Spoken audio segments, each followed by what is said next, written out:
नमस्ते। Career guidance solution में आपका स्वागत है। आइए अपने सपनों को साकार करें। नमस्कार। आज हम इतिहास के एक बहुत ही दिलचस्प और जरूरी दौर की बात करने वाले हैं, जिसे प्रबोधन युग या द एज ऑफ एनलाइटनमेंट कहा जाता है। अच्छा, कभी ये सोचा है कि हम सब मानवाधिकारों और लोकतंत्र में आखिर विश्वास क्यों करते हैं? मतलब ये जो आइडियाज हैं, जैसे कि हर इंसान बराबर है या सबको बोलने की आज़ादी होनी चाहिए, ये सब आखिर आए कहाँ से? तो इसका जवाब हमें इतिहास के एक ऐसे दौर में ले जाता है, एक ऐसी क्रांति में जो सेनाओं ने नहीं बल्कि दिमाग ने की थी। जी हाँ, ये कहानी है प्रबोधन युग की। तो चलिए शुरू करते हैं, और ये समझने के लिए कि ये वैचारिक क्रांति आखिर इतनी बड़ी क्यों थी, हमें पहले उस दुनिया में झांकना होगा जो इससे पहले मौजूद थी। देखिए, प्रबोधन से पहले की दुनिया में सिस्टम बड़ा सीधा था। सच क्या है और पावर किसके पास है, ये दो ही जगह तय करती थी। एक तो राजशाही, जिनका मानना था कि उन्हें राज करने का हक सीधे भगवान से मिला है, और दूसरा चर्च, जिनकी बातें धार्मिक हठधर्मिता थी, मतलब पत्थर की लकीर। सवाल पूछने की तो कोई गुंजाइश ही नहीं थी। और यहीं से कहानी पूरी तरह पलट जाती है। सब कुछ बदल गया। सोचिए, जहां पहले कहा जाता था कि सत्ता भगवान से मिलती है, अब ये बात होने लगी कि सत्ता तो लोगों से मिलती है। जहां आंखें बंद करके हर बात मान लेने का रिवाज था, वहां अब लोग तर्क और सबूत मांगने लगे। ये कोई छोटा मोटा बदलाव नहीं था, ये तो एक तरह का बौद्धिक भूकंप था। और जानते हैं, इस पूरे बदलाव के दिल में क्या था? एक बहुत ही सीधा सा लेकिन जबरदस्त आइडिया: जानने की हिम्मत करो।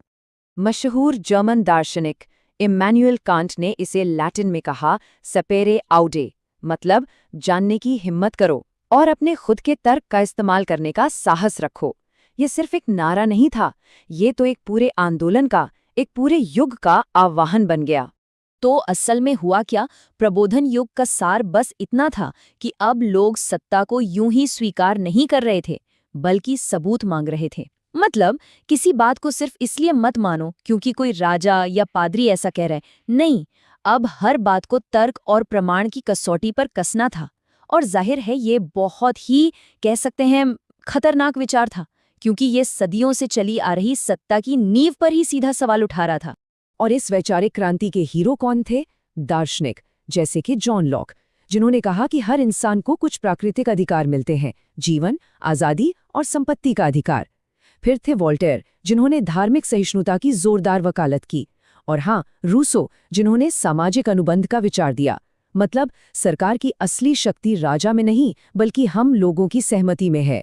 इसी कड़ी में एक और बहुत बड़ा नाम है मॉन्टेस्क्यू। उनका एक जबरदस्त आइडिया था, सरकार की शक्ति को अलग अलग शाखाओं में बांट देना चाहिए। ऐसा करने से कोई एक व्यक्ति या कोई एक ग्रुप बहुत ज्यादा ताकतवर नहीं बन पाएगा। इसी सोच को संयुक्त राज्य अमेरिका के संविधान बनाने वालों ने भी अपनाया, और ये आज भी आधुनिक लोकतंत्र की नींव मानी जाती है। अब सवाल ये है कि ये सारे बड़े बड़े विचार सिर्फ दार्शनिकों की किताबों तक ही सीमित रहे? बिल्कुल नहीं।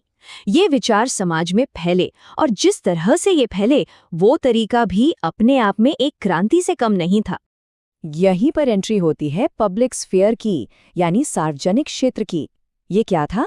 ये थी नई नई जगहें, जैसे कॉफी हाउस और सलून, जहां लोग इकट्ठा होते थे और सरकार या चर्च के किसी डर के बिना आज़ादी से इन नए विचारों पर बहस करते थे, चर्चा करते थे। और ये प्रोसेस बहुत दिलचस्प था। सोचिए, एक आइडिया पहले किसी किताब में छपता है, फिर वो लोगों तक पहुंचता है, और उस पर कॉफी हाउस और सलून में जमकर बहस होती है, और धीरे धीरे वही आइडिया पब्लिक ओपिनियन यानी जनमत का हिस्सा बन जाता है। ये विचारों का एक खुला बाजार था, जहां हर आइडिया को परखा जाता। और इसका पैमाना कितना बड़ा था, इसका अंदाजा इस बात से लगाइए कि 1720 के दशक तक अकेले पेरिस शहर में करीब 400 कॉफी हाउस थे। ये सिर्फ कॉफी पीने की जगह नहीं थी, ये तो बहस और चर्चा के अड्डे थे, एक तरह के अवामी विश्वविद्यालय। और फिर प्रिंटिंग प्रेस की ताकत को तो हम भूल ही नहीं सकते। दिदरो की एनसाइक्लोपीडिया को ही ले लीजिए।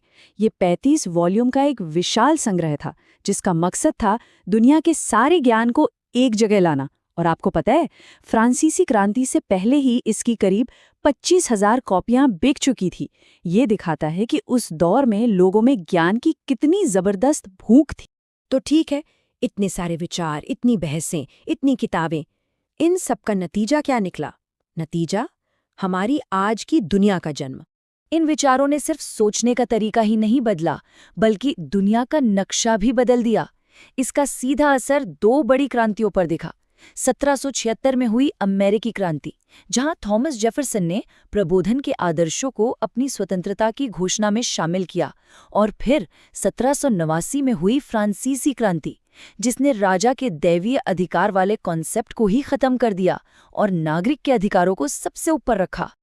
और ये समझना बहुत जरूरी है कि ये क्रांतियां सिर्फ शासक बदलने के लिए नहीं लड़ी गईं। नहीं, इनका मकसद बहुत बड़ा था।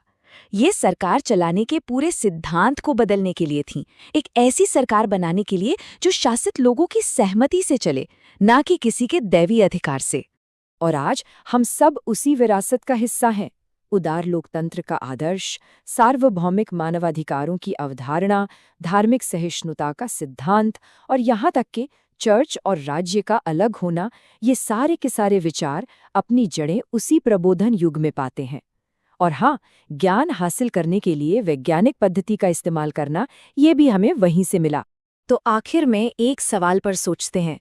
प्रबोधन का सबसे बड़ा सबक था, सत्ता पर सवाल उठाओ, जानने की हिम्मत करो।